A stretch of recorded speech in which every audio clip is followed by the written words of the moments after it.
മകളെ ദേ who is known as the father of modern economics? ആരായിരിക്കും ഫാദർ ഓഫ് മോഡേൺ എക്കണോമിക്സ്? അതിൻ്റെ ഒപ്പം തന്നെ ഒരു ക്വസ്റ്റ്യൻ നിങ്ങൾക്ക് വരാൻ ചാൻസ് ഉണ്ട്. ഏതായിരിക്കണം അത്? ദേ നോക്കിക്കോ, ഫാദർ ഓഫ് മോഡേൺ എക്കണോമിക്സ് ആണ് പറഞ്ഞിരിക്കുന്നുണ്ടെങ്കിൽ ഇത് ഒരു സാധനോട് വരും. Father of modern macro economics. Macro economics എന്ന് പറഞ്ഞ സാധനോട് വരുമല്ലോ. അപ്പോൾ ഇത് രണ്ടും ഒന്ന് തന്നെയാണോ?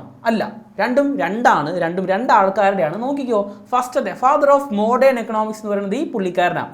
ആരാ നോക്കിയേ? who is known as the Adam Smith. പുള്ളിക്കാരൻ്റെ ഒരു ബുക്ക് കൂടി ഉണ്ട്, അതുകൂടി നോക്കിക്കോ. An Enquiry into the Nature and Causes of the Wealth of Nation. വർഷം കൂടി നോക്കിക്കോളാം മക്കളെ, 1776 ആണ്. ദെൻ ഇനി നമുക്ക് നമ്മുടെ മോഡേൺ മാക്രോ എക്കണോമിക്സിന്റെ ഫാദർ ആരാന്ന് നോക്കാം. ആരായിരിക്കും? ഇതാണ് പുള്ളിക്കാരൻ. ആരാന്ന് നോക്കിയോ, പേര് വന്നിട്ടുണ്ട്, J.M. Keynes ആണ്. പുള്ളിക്കാരൻ്റെ ബുക്ക് കൂടി ഉണ്ട്, എന്താ? The General Theory of Employment, Interest and Money, 1936. ഇത് വളരെ ഇമ്പോർട്ടൻ്റ് ആണ്. എമർജൻസ് ഓഫ് മാക്രോ എക്കണോമിക്സ് എന്ന് പറഞ്ഞൊരു കോൺസെപ്റ്റിലും ഇദ്ദേഹത്തിന്റെ കോൺട്രിബ്യൂഷൻ വളരെയധികം കൂടുതലാണ്. സോ ഇത്രയും നന്നായിട്ട് തന്നെ പഠിച്ചു വെക്കാം കേട്ടോ. All the very best.